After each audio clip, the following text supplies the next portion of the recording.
Namo Buddhaya kepada semua orang. Perkenalkan, nama saya Nafelina, MPM 2131049, kelas BUMB. Pada video ini saya akan menjelaskan tentang karma dan kelahiran kembali. Kebahagiaan dan penderitaan yang umum dialami sebagai nasib dari sebuah makhluk hidup, terutama bagi manusia, itu menurut pandangan agama Buddha tidak dianggap sebagai hadiah atau hukuman yang diberikan oleh seorang dewa kepada roh yang telah melakukan perbuatan yang baik ataupun yang buruk. Umat Buddha mempercayai hukum alam yang dinamai hukum sebab dan akibat, yang umum berlaku pada semua gejala-gejala alam. Umat Buddha tidak percaya kepada seorang dewa yang dianggap maha kuasa, dan oleh karena itu, hukum sebab akibat yang merupakan hukum alam itu berlakunya tidak dapat dihambat oleh dewa. Bahkan jika tidak dihambat oleh seorang Buddha, walaupun semua Buddha itu telah memiliki cita-cita yang universal, hukum sebab dan akibat itu adalah bahasa Sanskerta, dinamai karma, dan di dalam bahasa Pali dinamai kama, yaitu bahasa-bahasa yang digunakan di dalam agama Buddha. Di dalam kata-kata Sang Buddha, kita temui ajaran yang bunyinya sebagai berikut. Karma kita sendirilah, atau perbuatan kita sendirilah yang baik dan yang buruk, yang menghadiahi dan menghukum kita. Apakah karma itu? Karma adalah suatu kekuatan yang kebajikannya menimbulkan reaksi yang mengikuti sesuatu aksi. Karma adalah energi yang membuat jalan keluar atau yang menyebabkan kita sendiri ini hidup di alam ini, dan kehidupan kita yang baru ini adalah merupakan suatu aliran kehidupan yang tidak habis-habis energinya, yang mengalir secara berturut-turut tanpa berhenti. Cara untuk membebas dari karma tidak dapat diajarkan. Itu dapat dihayati. Tujuan tersebut hanya dapat dicapai dengan menghayati kebajikan-kebajikan atau kebijaksanaan di dalam kehidupan. Setiap individu haruslah merasa perlu untuk mendapat bebas dari ikatan karma. Di dalam tangan kita sendirilah letak dari kekuatan pembentuk nasib kita sendiri. Orang-orang lain dapat menolong kita secara tidak langsung, tetapi kebebasan dari penderitaan itu haruslah kita sendiri yang melakukannya. Dan kita sendirilah yang harus menempah dengan landasan diri kita sendiri. Cukup menjadi orang baik tidak akan memberi Anda kelahiran kembali yang besar atau jalan keluar. Hal ini tergantung pada tingkat kegunaan satu tingkat dan juga resolusi 12 tautan. Dengan kata lain, ada tingkat hadiah berbeda yang bisa dicapai berdasarkan kelahiran dan pengertian dalam hidupnya.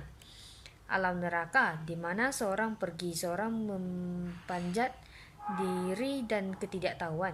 Hantu kelapar, bagi mereka yang memiliki keterikatan duniawi, mereka akan kembali sebagai bagian halus bumi. Alam satwa, di mana seorang didorong oleh dorongan hidup dalam kondisi kebintangan. Alam manusia, di mana seorang dihargai untuk karma yang lebih baik dan moral dan kebijaksanaan dibudidayakan. Terakhir, wilayah dewa bawah, di mana kelahiran kembali adalah untuk roh yang dapat mengasumsikan untuk manusia, namun mencapai kepengetahuan dan kebajikan yang lebih tinggi untuk datang. Semua alam diputuskan oleh karma yang diciptakan di kehidupan masa lalunya. Menariknya, sulit untuk percaya bahwa alam manusia adalah kelahiran kembali bagi mereka yang telah mencapai karma dan kebijakan yang baik, karena kita dikelilingi oleh begitu banyak manusia yang sebaliknya. Kemudian lagi, mungkin terlalu sombong untuk menganggapi kebenaran manusia untuk seorang yang bisa mencari tahu dengan menentukan kebenaran dan mengatasi penderitaan dan ego. Menurut ajaran Buddhisme, semua makhluk kecuali para arahat tunduk pada kelahiran kembali. Kelahiran kembali dalam konsep Buddhis bukanlah perpindahan diri atau jiwa, melainkan kesinambungan suatu proses, suatu aliran menjelaan di mana kehidupan demi kehidupan berturut-turut terhubung satu sama lain oleh transmisi pengaruh sebab akibat, bukan oleh identitas substansial. proses kelahiran kembali, Sang Buddha mengajarkan suatu hukum pasti yang pada intinya dibentuk oleh dinamisme fundamental yang menentukan kondisi-kondisi kemana makhluk-makhluk terlahir kembali dan situasi yang mereka temui dalam perjalanan kehidupan mereka. Dinamisme ini adalah kama, perbuatan kehendak melalui jasmani, ucapan, dan pikiran.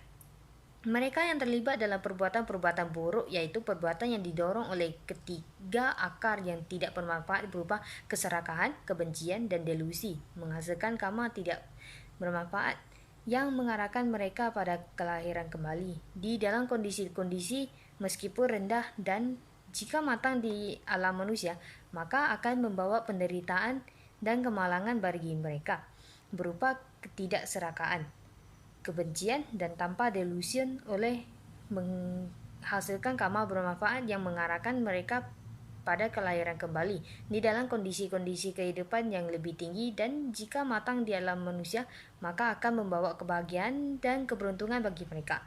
Karena perbuatan-perbuatan yang dilakukan seseorang dalam perjalanan satu kehidupan dapat sangat bervariasi, maka jenis kelahiran kembali di masa depan sangat tidak dapat diramalkan.